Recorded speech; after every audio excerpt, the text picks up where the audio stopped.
All right, ladies and gentlemen, we are very honored to have Debbie Jamison with us today. Thank you, Debbie, for making the trip to Hernando from Memphis this morning. My pleasure, Derek. I'm a vampire, so it's a little rough. It's early. Yeah, it is early, I guess, for you, like you said. It's 11 o'clock. Yeah.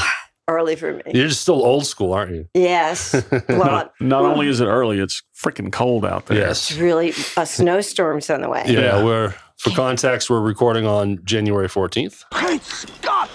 And just before the snow mecca that's supposed to be coming in. We'll see what happens. Snowmageddon. Snowmageddon. There you go. All right, Debbie Jamison, the Deb Jam Band, and 1,000 other artists that you've worked with. That we're gonna try to tap into as much as we can. This could probably be a 4-hour episode with you. Okay. So thanks for being here, and we're here to try to give people your story. You're a very well-known person in town, clearly, I am. but there's still going to be people that you are friends with that might learn something new. So we're hoping that we tap into all the deep and dark areas, Debbie. No, just kidding. I've lived my life, in front of people, so it's all good. You're probably It's all an good. open book at this point. Yeah, pretty much. Yeah. So let's start with being born in Memphis. You are born and raised in Memphis, correct? Born and bred. Born in and bred. Memphis. Yeah. Do we get to ask how old you are? Oh, yeah, sure. I'm 74. Okay. Really? I would not have thought that. I know. Good genes. Okay. Yeah, for Good sure. for you. I know. It's crazy, right? You could have said hell no. I'm not answering that question. No, I'm really. That's one of my things. I'm really.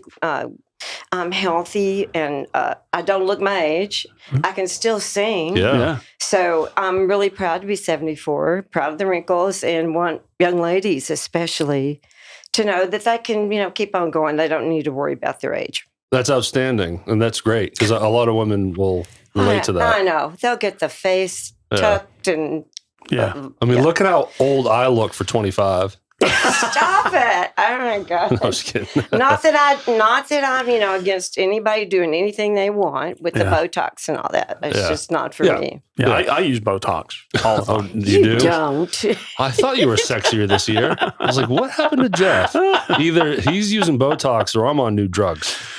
But for some context, we wanted you on the show this season. Me and Jeff had already talked about it, and then we went to Neil's to see you and the Deb Jam Band. Thank you. And pulled you to the side and accosted you and was like, "Hey, let's talk." And thank you for showing enough interest to come here and do this with us. I really appreciate being asked to come. Yeah. So this is only the second time we Ever talked met? to you. I Yeah. know. I've seen you before. At Neil's and shows, just never introduced myself. But. Yeah, and full disclosure, I hate to admit this, but the Deb Jam Band is the only place I've seen you perform. And I know that you have got way more than that under your belt, but that's where I know you from. And you guys are fantastic. Great lineup, incredible musicians. You do an amazing job. Feel free to... What an awesome band. Yeah, let's talk about the band. Who do we got on stage with you? All right, we got Doug McMahon, that's Papa Don's son. Mm-hmm. I've known Doug since he was 8. He was running around the studio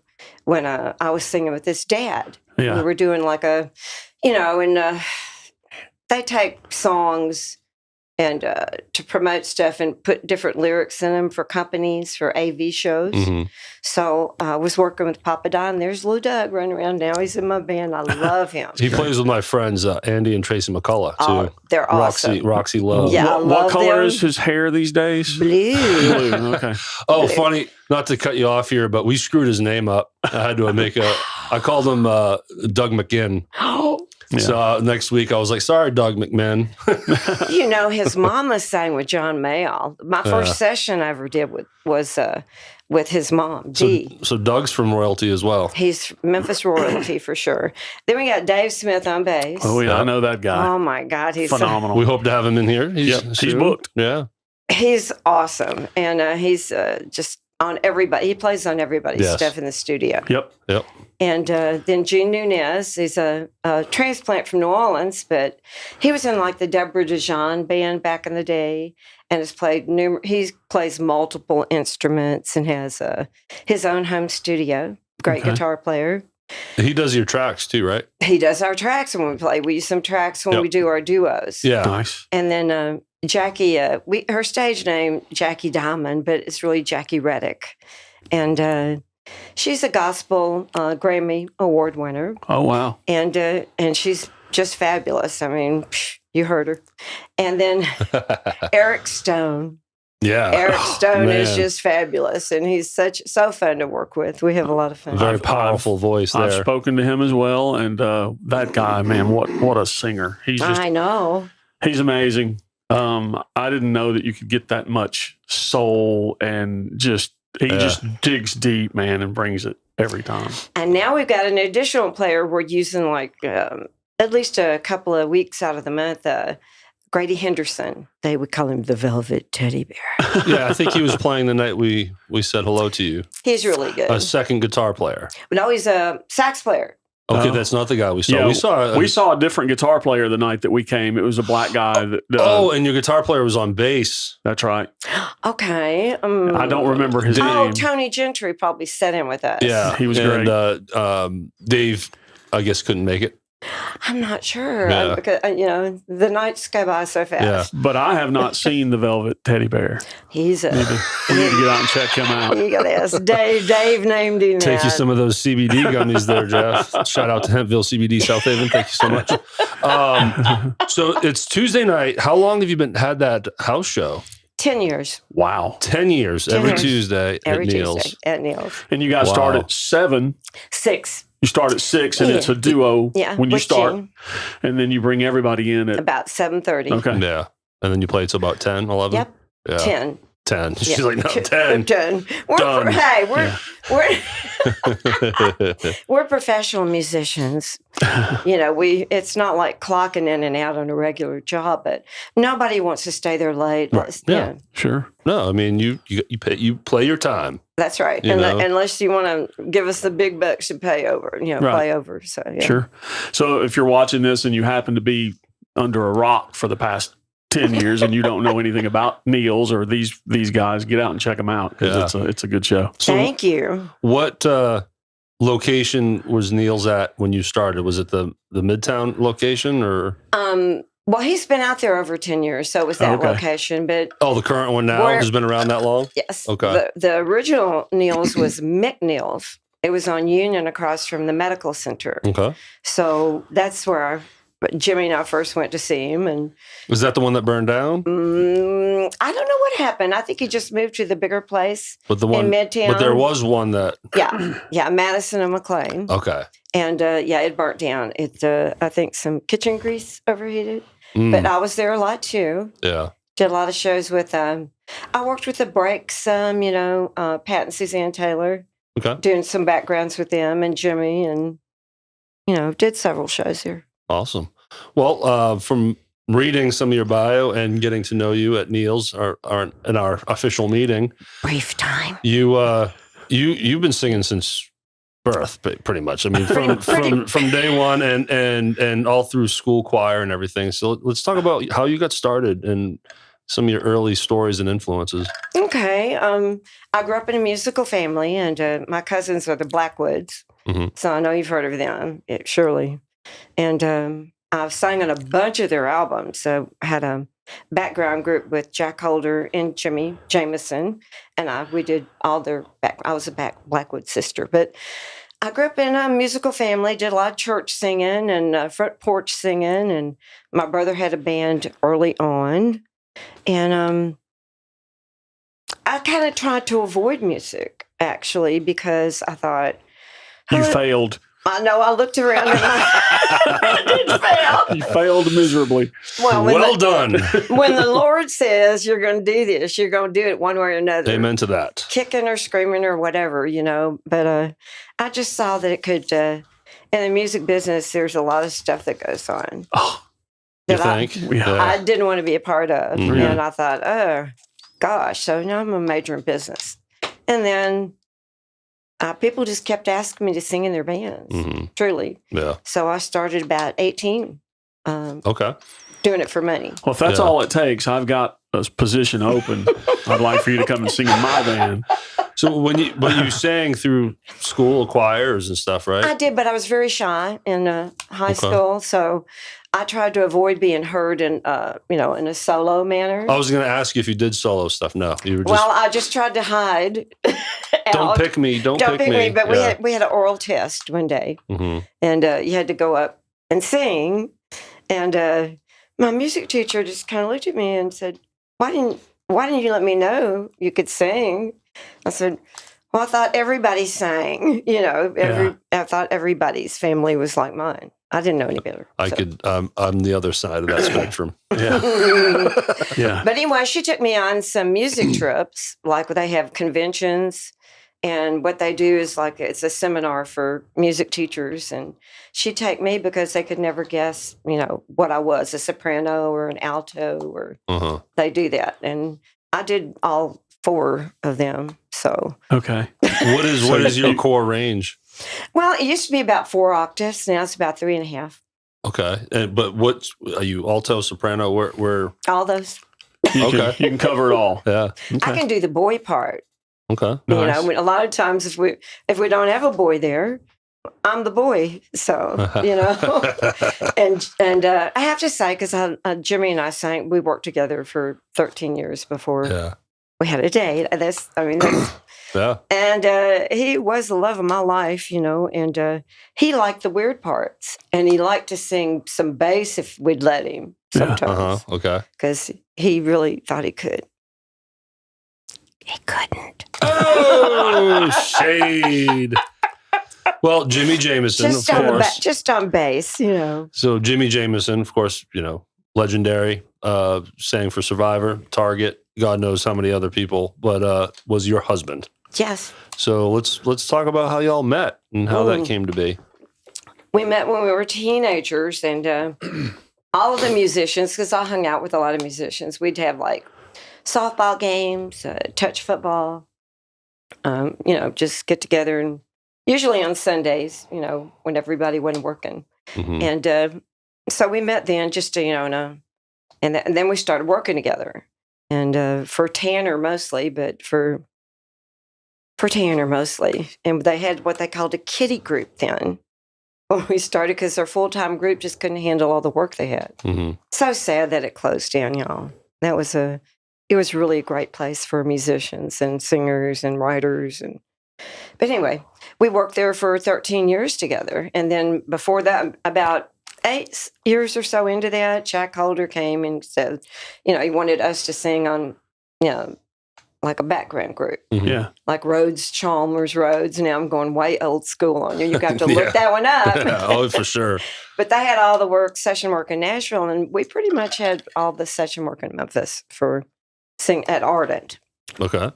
And I worked for Pops Mitchell forever, and so all along you're just working co-workers together. Co-workers, and so we both got divorced, and he called me one night. It was hilarious. I had 2 boys, and he had a daughter, and he kept asking me what I was doing. I said, "I'm feeding the kids," and I said, "And so what's up?"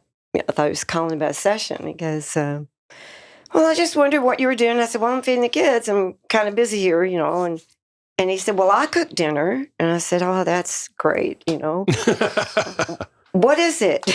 Get to the point, man. So he finally kept talking about it. He cooked dinner. I said, "Well, what'd you cook?" He said he grilled some chicken and grilled some corn. And he goes, "And I thought you'd like to come and eat it with me." There you go. No, I was like, "Are you asking me on a date?" Really. Right, yeah. And he waited about 30 seconds. He said, yes, I am. I said, "Okay, well, this is weird because I've worked with you for so long. And since I started working with guys, I look at them like my girlfriends, because, being the only girl, usually it can lead to a lot of problems if you, I just looked at them like my girlfriends. So I told him, I said, "Okay, I'll come over and eat." I said, "Is there anything green?" First of all, he goes, "Yeah, I made a salad." I said, "Okay, I'll come and eat that salad and the corn and chicken, but we need to talk because this is really strange. I don't even know what to think about this." And that didn't scare him away. No, if he hadn't been scared away by working with me, then he was never going to be scared. Well, obviously, though, he had his eye on you. I guess he did. Did he ever tell you how long he was interested in? Yes, he did. Was it all 18 years? It was actually, I worked part-time at clothing, the first hip clothing store in Memphis called The Electric Outlet. Okay. Malcolm Levy and Billy Ross opened it. It was over on Poplar and Evergreen, I want to say, in that area. Mm-hmm. And he said, I used to come in there and watch you while you were working. I mean, I was like, why did you come in there and watch me while?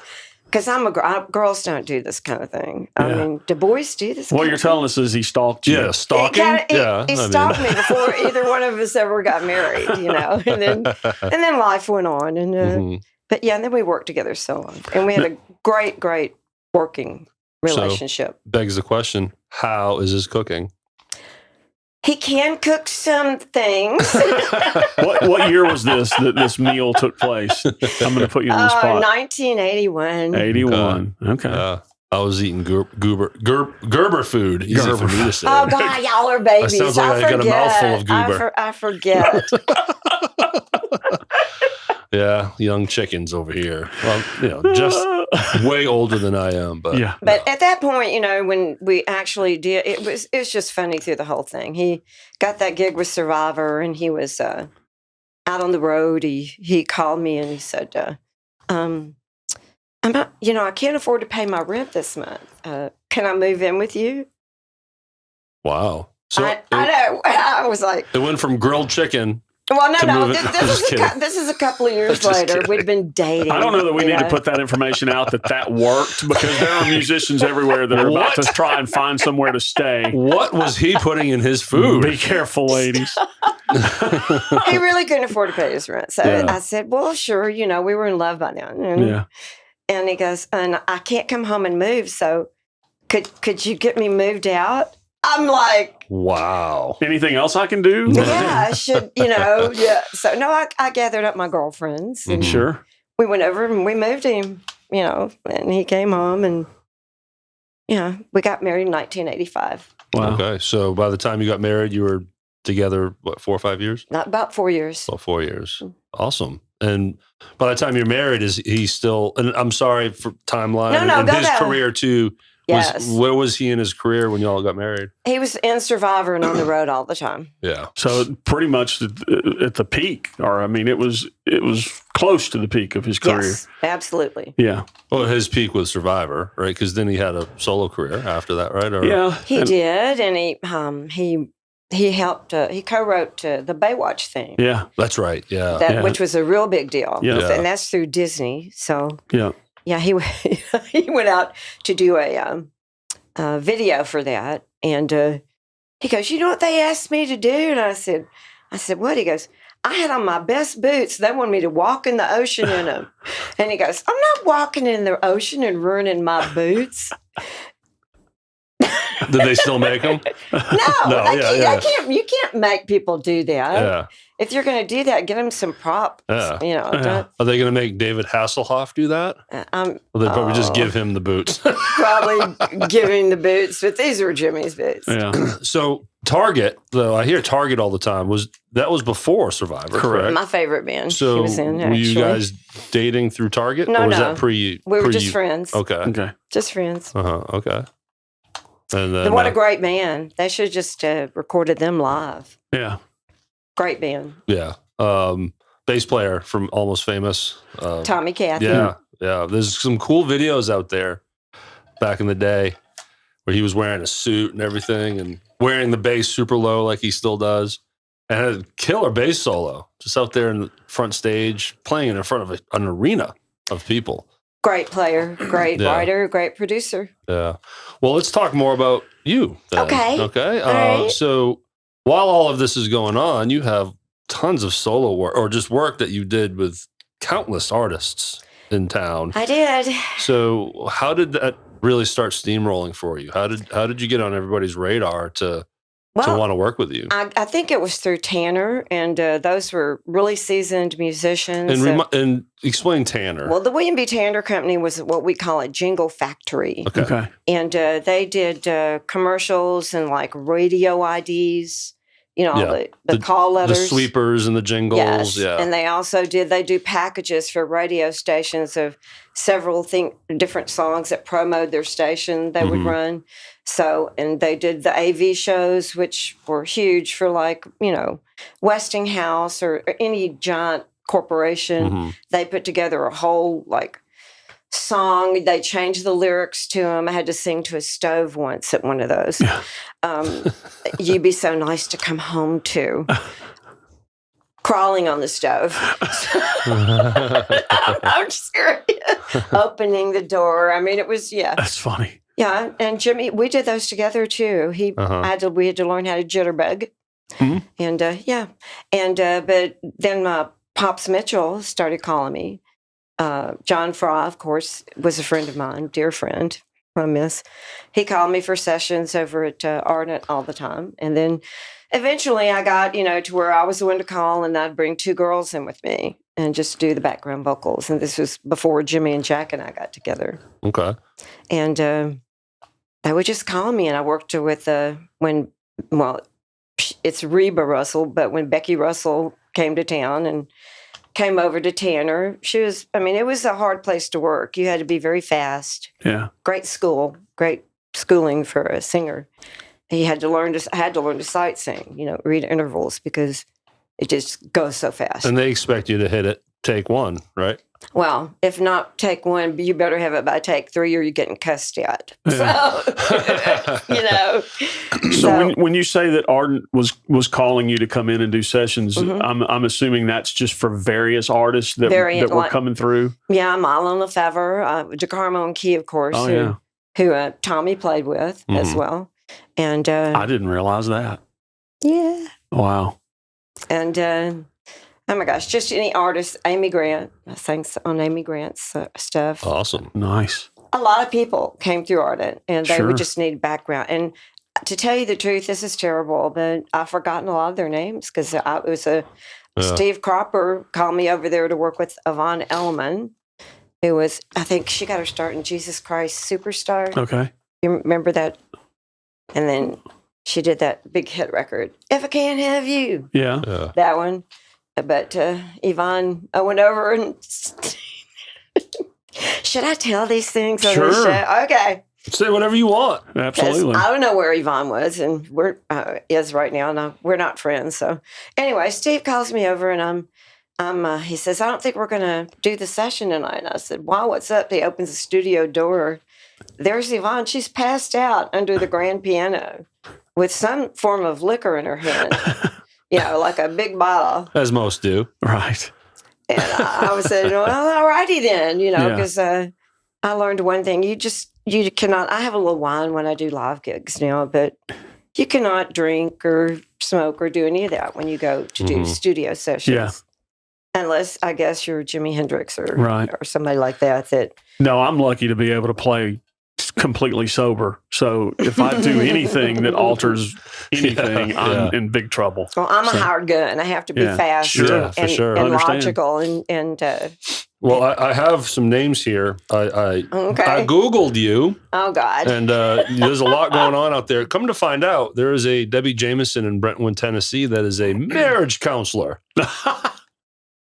That's not me. You were mixed all in. I was like, one link was you, one link was her. And I found this great bio on the Lafayette's website. And I have here session singer for projects, Albert Collins, Al Green, Joe Walsh, Jimi Jamison, Nicolette Larson, Linda Gale Lewis, Peter Michaels, Mark Colley, the Blackwood Brothers, Amy Grant. Crazy. All that's Ardent work? No. Some of that was in Nashville. Okay. And Jerry Phillips took us up there for that. Gotcha. And y'all know who Jerry Phillips is, of course, right? What? Mm-mm. Guys. Hey, Sam Phillips, Okay. Oh, for it's sure. his Yeah. son, Jerry. Okay. It was Jerry Yeah. Knox. I was Okay. I am good friends with Jerry still. And Remember, I'm eating Gerber food. I'm back then. sorry. I'm sorry. So, but Knox and I were really good friends. I love Knox. And they got me into NARIS and got me on the board of NARIS. I spent some time there. But Knox took us to Nashville for some of these sessions. And some were done at just various studios. Mm-hmm. I sang a bunch of stuff for Dan Penn at American, but I really sang for the Box Tops. Now, where was American? Gosh, and it's so, I think it was on National. That's so long ago, even I can't remember. That was in Memphis, though. Yes. Okay. Yeah, that's way before my time. So you mentioned Steve Cropper. Yes. Steve Cropper's so great. Donald Duck Dunn was a very early influence on me. I love the Blues Brothers soundtrack. I love that bass playing, but I'm fascinated to learn about them and Stax Records and, what were those guys like? What was Booker T like? Did you? I just met Booker T in passing. I knew Ben Cauley pretty well, the surviving member of the Bar-Kays when their plane went down. And he used to come and sit in with us. David Porter. I love David Porter, if you ever hear this. David wrote so many of Stax's songs, and he used to come out and sing him. I worked with Eddie Harrison forever, who's a walking, talking Memphis legend. He really is. He doesn't get the credit he's due. But David would come sit in with us. Rufus Thomas, Carla Thomas would come and sit in with our band. But I never recorded much at Stax. I worked with Bobby Manuel a few times, and it just wasn't my, they like for you to sing it until just like, and everybody play everything at the same time.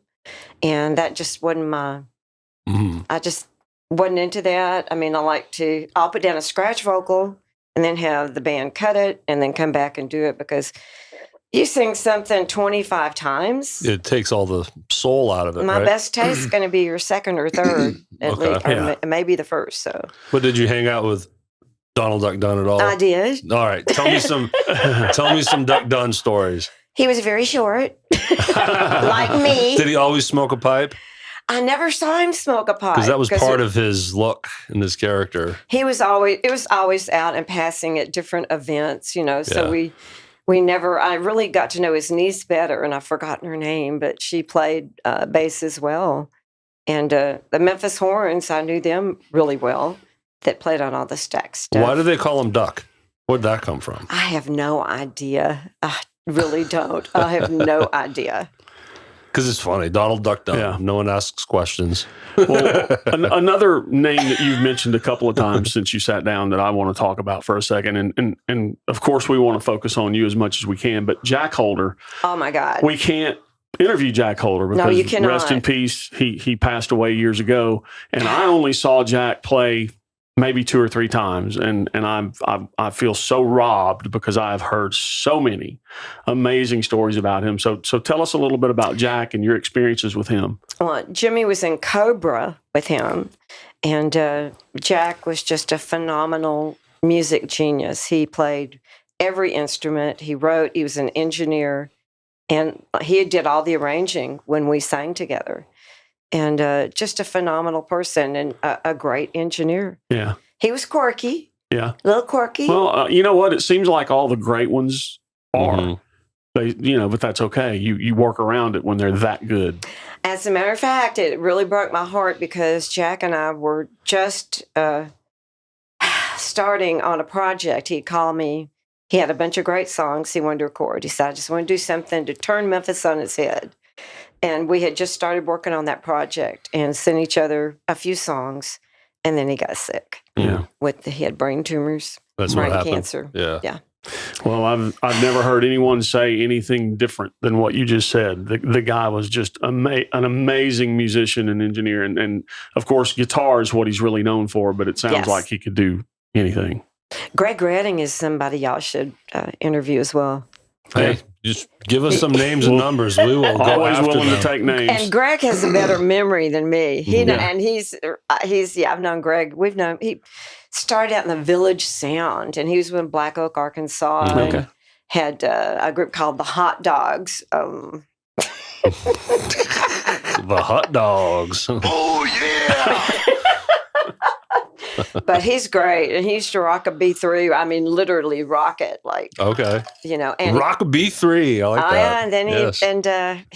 he's a great guitar player too. He has a band now called Landslide. That's his band. Well, Oh, that's right. Yeah, we just interviewed Sarah Spain. Sarah Spain was here from- last from Sunday as we Landslide. record this. Yep. Yes. Yeah, She came and sat in with us. Yeah. She's awesome. She is and that's where Greg met her. He teaches at School of Rock. Okay. And Yeah, she told us that. Yeah, Yeah. by the time this interview is published, hers has been out. Go check it out. Yeah. Great.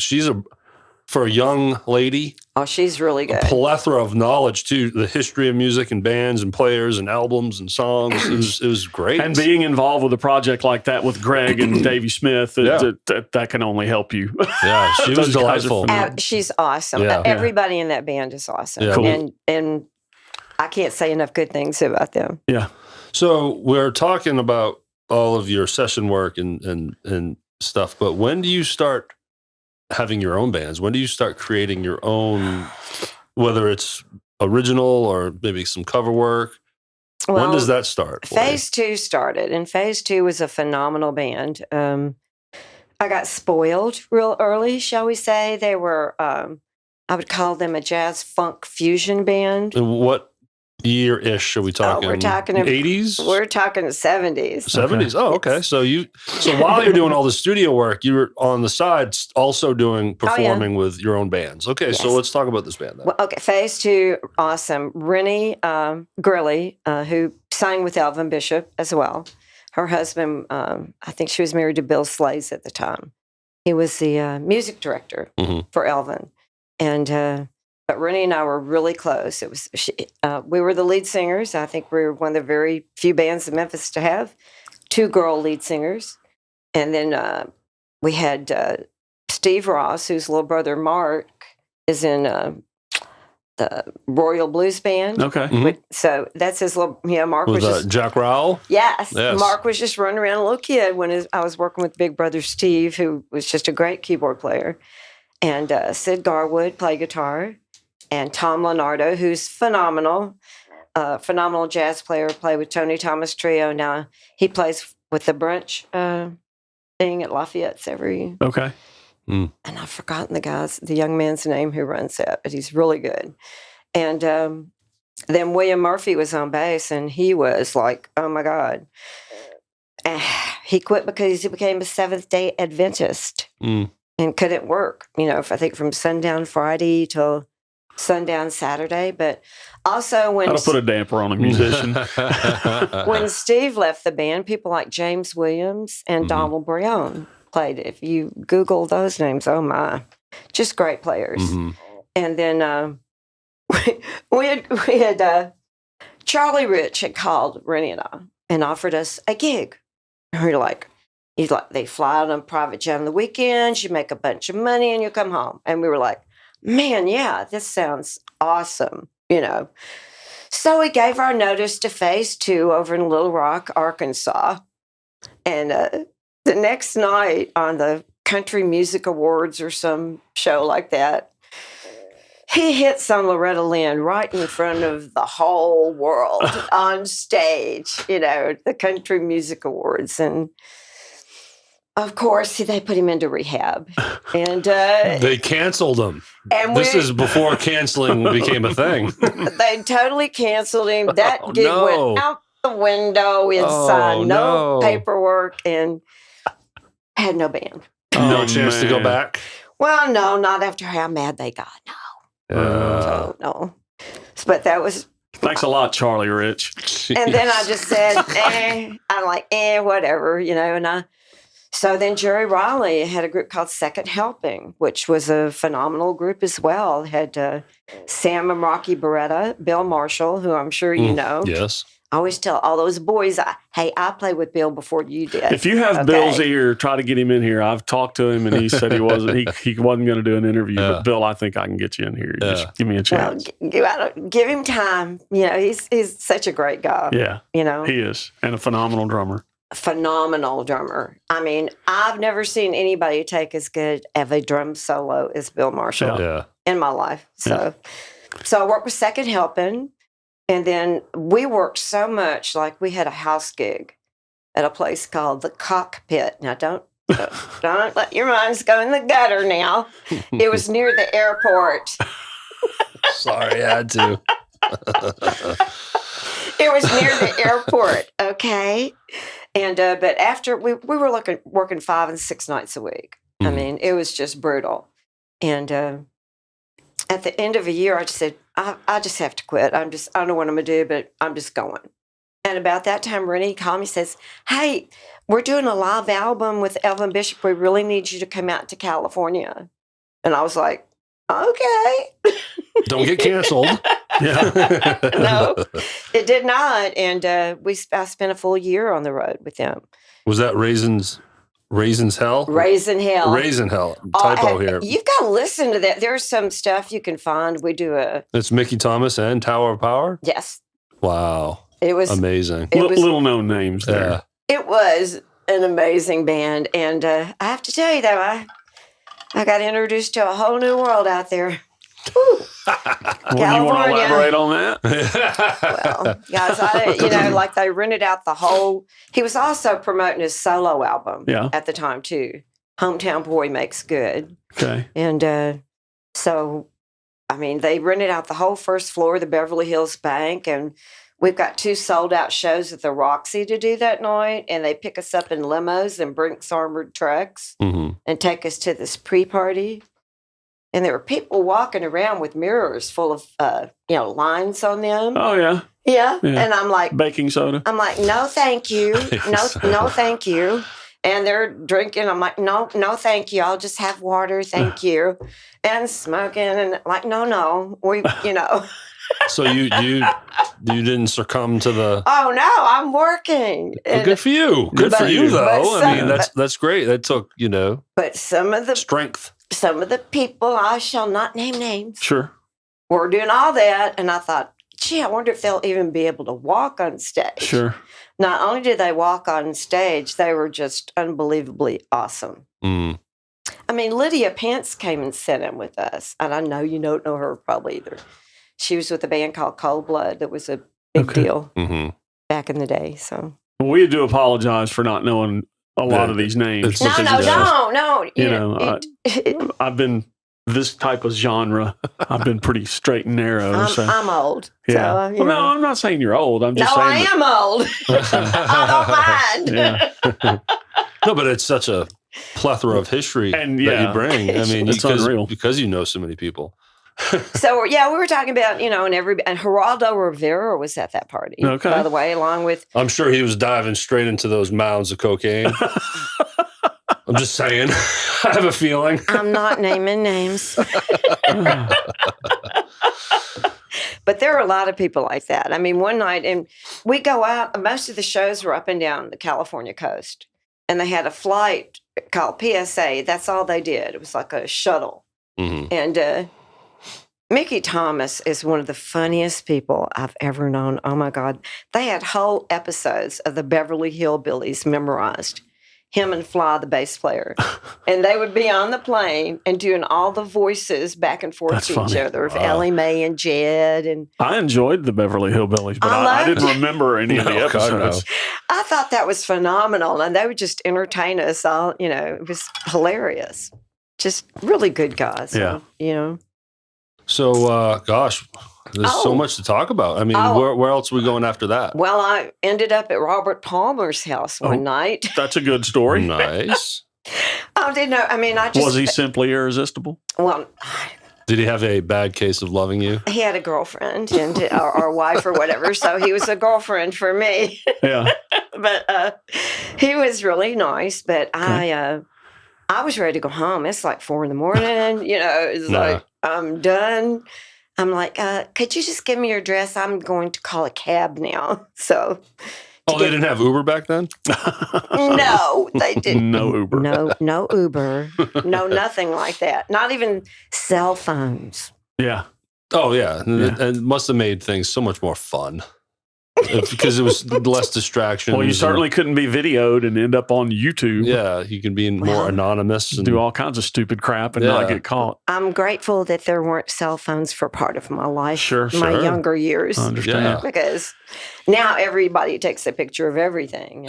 Everything's out there. And so now we have to be careful. Well, I'm going to come to current, because I want to ask you some questions about what you're currently doing. And of course, we talked about the Deb Jam Band, but are you still doing session work? Are you still doing that sort of thing here in town or anywhere? I am. I just did my cousin, Vicki Loveland. She's got Loveland Duran, which is a fabulous duo.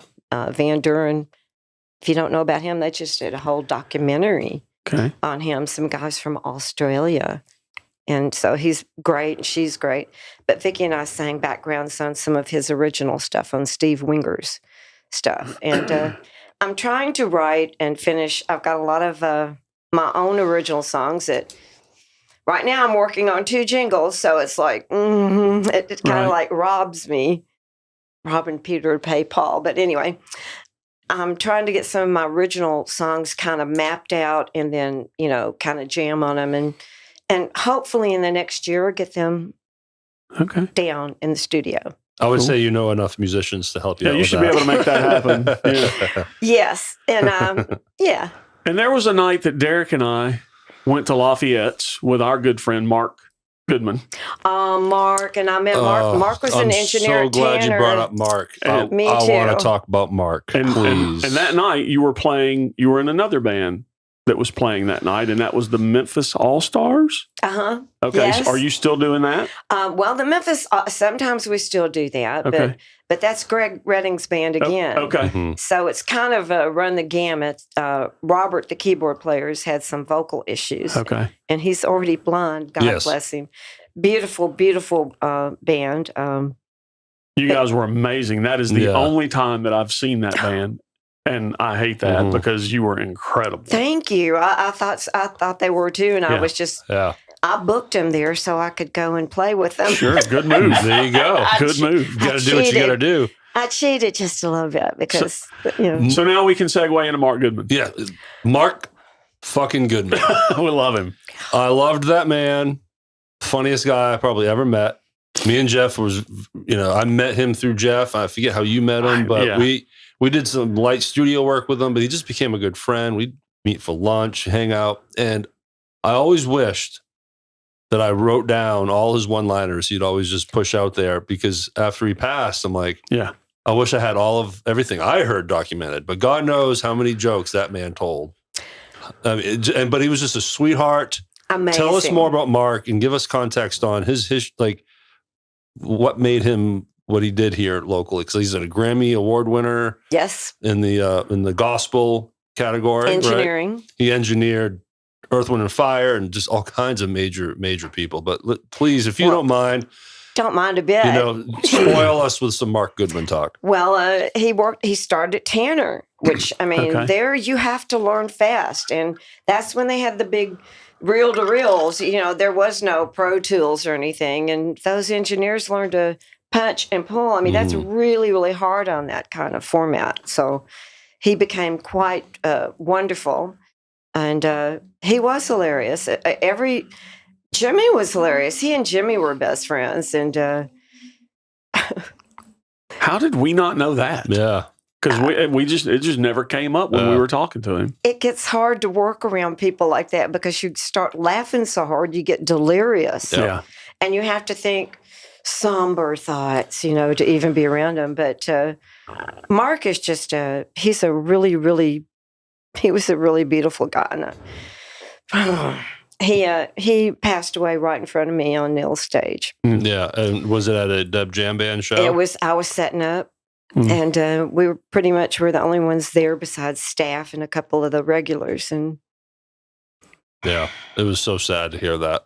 And of course, Stephanie, his daughter, I've known since she was born, and we're good friends. And but Mark was he would bring a smile to your face. It didn't matter what kind of mood you were in. And I still, when I'm driving to Neil's, he was there every Tuesday. Yeah. And I still drive there and think, oh God, I wish Mark would be there tonight because as soon as you walk in, it's like smile. And when we started this show, I was like, could you imagine if we had Mark would have probably been episode number 1. Yeah. You know, and a regular player because it would took 2 minutes before he started making me laugh. After coming into the room, in no time, he's making me laugh and smile. He really was such a sweet guy. Well, he was like my brother, and I loved him dearly. And I can't quote his one-liners. There's just too many to pick from.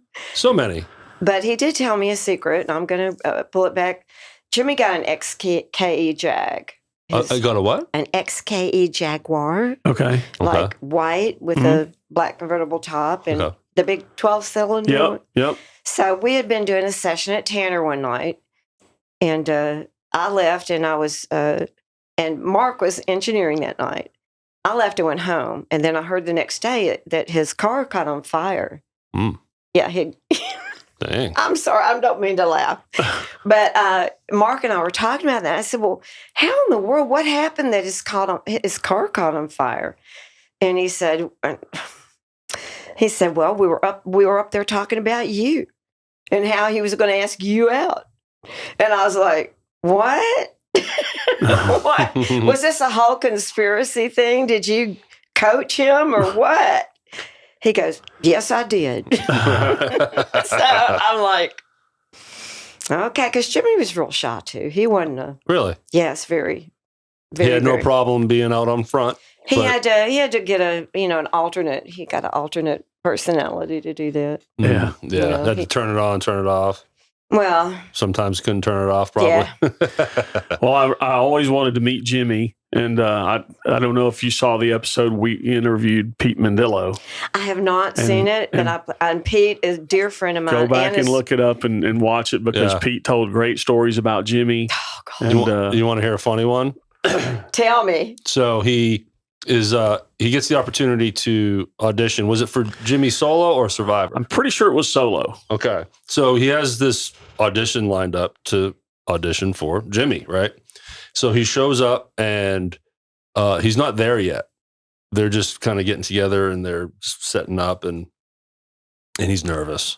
He's like, man, this is pretty intense. So he walks in and he picks like a slow song, right? It was a more obscure song. He's like, well, this is interesting. And, was pleasant to Pete. Hello. But that was it. Kind of just, let's get to business. And when they started the song, he sang the whole song like Popeye. And we find out he did a good Popeye impersonation. Yeah. Is that true? Yes. Yeah, among others.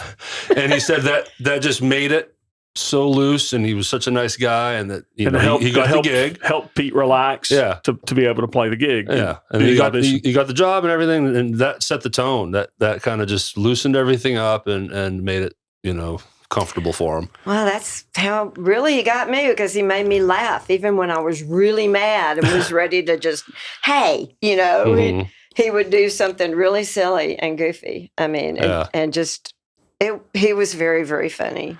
So let's talk about Jimmy, if you don't mind. I don't mind a bit. Okay, so you guys get married in the mid-'80s? 1985. 1985. He insisted on May 1st because that's the day Elvis and Priscilla got married. Oh.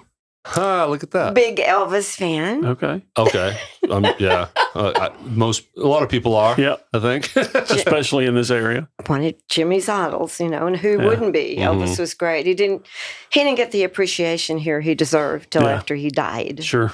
Which is pretty usual for Memphis. Well, I was about to say, I feel like that might apply to Jimmy as well, because while Jimmy was well known, I don't feel like he got the recognition that he deserved while he was here either. No, he did not. And I just think it's because we have so many great musicians here. This town is full of it. It's amazing. But I was crazy. I was shocked to see that just now he was inducted into the Memphis Hall of Fame. Yes. Why did that take so long? That didn't make sense to me. I mean, we didn't get the brass note till after he passed away. And it's like call after call after call. Yeah. And I tag teamed with some of my girlfriends, and we would just constantly say, why? And I finally said, because Leo Goff who's a great bass player as well. Yeah, he Big plays with Leo. Royal Blue. He Yeah. plays with the Jack Rowell Gang. Yes. Yeah. Yes, and several other blues bands. But his son, Lil Leo, was like the #1 rap engineer in Memphis. He came up with some beats and sounds. Okay. And he worked with Yo Gotti. Mhm. But anyway, they gave him double, brass notes. And I went down to Rum Boogie, and I just I said, why do we have to wait till people die to Right. recognize their work? Mm-hmm. I mean, and they have on some, but I think of Jimmy Griffin from Bread. He's from Memphis. He went to school here. He's an Oscar winner. And I know his widow is Greg Redding's sister-in-law. So, and I'm best friends with Greg's wife and, of course, Marty. And I just wonder, why haven't they recognized him? Yeah. Why? And there are more. And, I just ask them. And I'm sure the list goes on and on and on. Yeah. it does. And it's just... But it did happen finally. But Memphis is spoiled rotten. That's the problem. They have music on every street corner. You'll hear players better than any other city in the world, I think. So what was life like with Jimmy through all the music and the touring and what was... Well, I took over because at one point Jimmy and I were just on the same level. And, I could have gone out or he could have gone out. And knowing that I don't think he could have done breakfast and packed lunches and done the homework. And because of my business degree, I'm real good at accounting. So I stayed home and did all the tax work, kept everything together, the children. If he needed me, he'd call me. Sometimes he'd have trouble with sound engineers on the road. He'd call me to come out. I need help. They loved seeing me coming. They were like... Here she comes again. It's Debbie. The B word. Whoa. So Man. I have a question about Jimmy's life's work.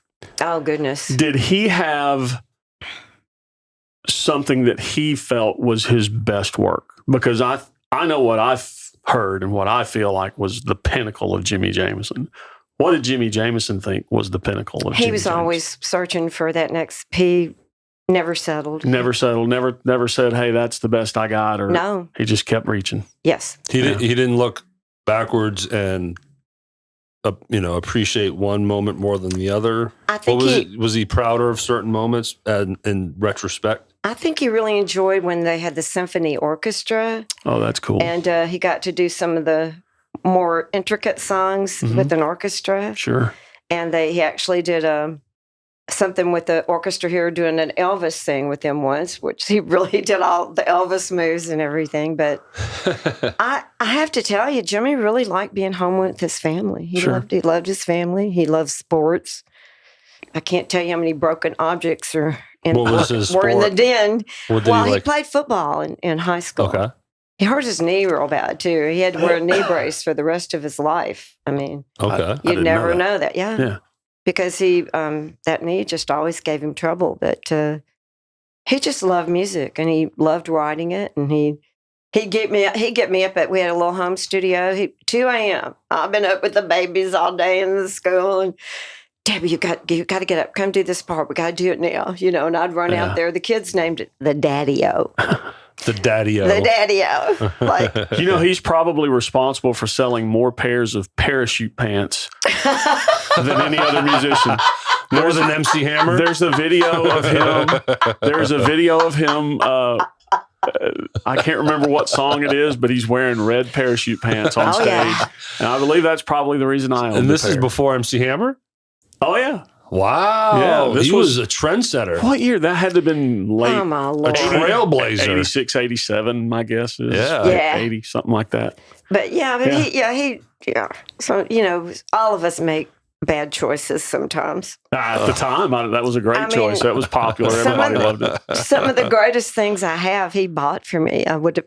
He said, "You're going to look better in this." He'd tell me what to wear, which I didn't mind because I'm, pretty laid back.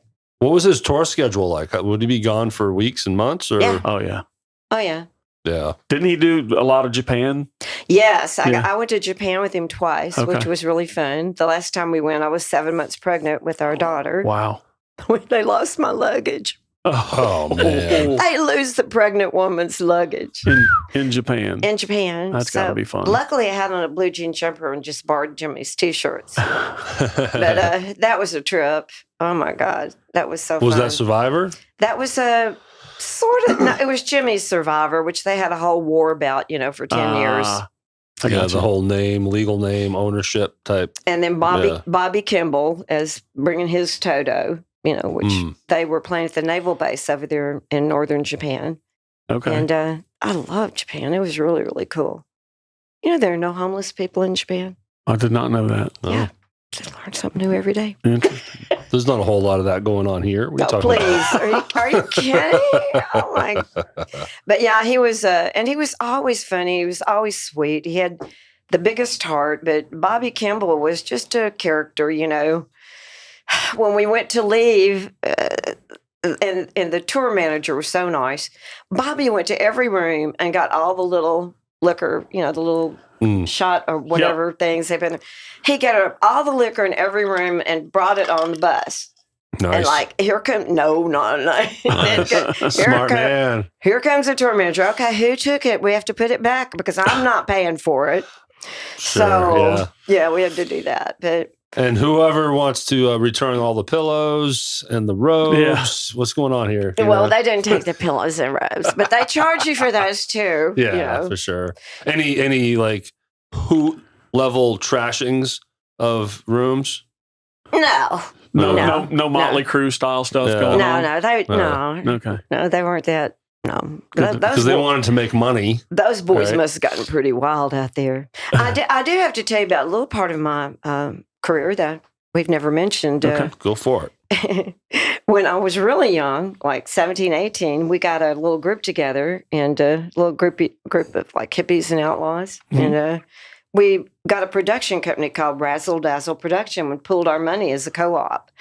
And we brought to the show, we brought Deep Purple and Poco and the Allman Brothers. No kidding. And the Allman Brothers. At the Shell? The Shell. Wow. Yeah. And they had a big fence around it then, right? So we could charge to get in and all. But Greg and Dwayne slept on I made them a pallet on my living room floor. Look at that. And I got up the next morning to cook them food, and then take them to the venue. They were gone. And I was like, oh my God, where'd they go? And so I get in my little Volkswagen bus because I'm a little hippie chick. It's got butterflies and mushrooms on it. And I'm driving around, go over to the venue. And I go in and I'm looking. I finally find them. They didn't even take a bath or anything. I was like, what? People. And I said, what have you? Where did you? What? I was freaking out a little bit. And they said, we just want to see where we're playing, and we heard us over here, so we just walked over. And because I lived right there at Overton Square, okay. And they walked over and they said they didn't believe it was us. So we had to climb the fence to get in. So, just a little story, But that's just how I grew up. Yeah. And you've just been engulfed in the scene and in the industry. Yeah.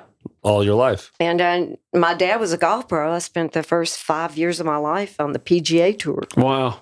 So that's kind of odd, right? That's different. Yeah, you've lived a very boring life, Debbie. I have had so much drama that I don't need any more ever. I just understand. So let's air it out all right now. No, let's just get it all out. No, I mean negative drama. Yeah. No, that's what this show is not about that at all. No. So we keep it positive here for sure. And it sounds like you had just an awesome career and you still have one. I'm still going. I mean, still doing stuff. And well, you will see our faces in the audience at Neil's for the Deb Jam Band quite a bit more often. Yeah, and you're up there playing percussion too. Yeah, I play congas. Tom Leonardo, who's awesome. He teaches drumming and percussion. And I played with the Tony Thomas Trio for quite a few years. If you don't know who Tony Thomas is, again, he's just like probably the best keyboard player in the city. And Sam Shoup was on bass. I've heard that name. He's teaches at Memphis State, University of Memphis now. And and Leonardo was a drummer, and we played over, well, it was where Bosco's is now, but it was a different club then. We played there for like 3 years every weekend. So I just stayed busy, and I had children to support. I didn't want to travel anymore. Yeah. Played with the Jim Johnson Orchestra, which was we played at those super rich parties, like for Campbell's Soup families, and I've never been invited to one of those. well, it was a society band, had a 5-piece. If you play another one and you need a roadie, let me know. Jim couldn't take us anymore. We were a little. He was very Southern. He talked like that. And he'd go, now, y'all kids need to stay out of the liquor. Out of the liquor. Liquor, and of course, we'd be in a van on the way to the venue, and everybody would start, does anybody know where the liquor's going to be at this party? Because we ready to get down. And Jim would go, don't y'all start now. It was hilarious. We had a lot of fun with that, too. My cousin and I sang with them, so... Well, that's outstanding. Yeah, the times have changed. This doesn't seem as fun nowadays like it used to be back in the day. Look, when Jimmy would be home and I had gigs, like I played with Tio Earnhardt, which I probably half the people in Memphis have played with. He's no longer with us either. Mm-hmm. But he'd go to my gigs with me. He'd drive. I'd be changing clothes in the back seat, because we had worked and just gotten through and on our way to a gig. And he was really, really supportive of me, which I appreciated very much. And we love singing together. It's awesome. Yeah. Well, thanks for doing this with us today, Debbie. My pleasure. Thanks for inviting me. I got a little nervous about the snow, but... We'll be home before that hits. I haven't peeled back the curtains yet. I don't know what's going on out there. Don't show me. We're in a bubble right now. Yeah. But... Well, that's awesome. Look, I appreciate you doing this, like I said, and I know our audience is going to enjoy hearing all of those stories. I hope so. Because you're bringing up names that honestly have never come up really on this show because it's a different era. It's further back, but it's still good, and we want more of that, Well, I think the history it's important to know the history of what goes on. Absolutely. And gosh, in the year we've been doing this podcast, I've learned so much about this amazing community. It's awesome. But to have you in here is a delight. Oh, y'all are way too nice. And it was my pleasure. Well, thank you for doing it. And we can't wait to see you again at Neil's with the Deb Jam Band. Yeah. All right.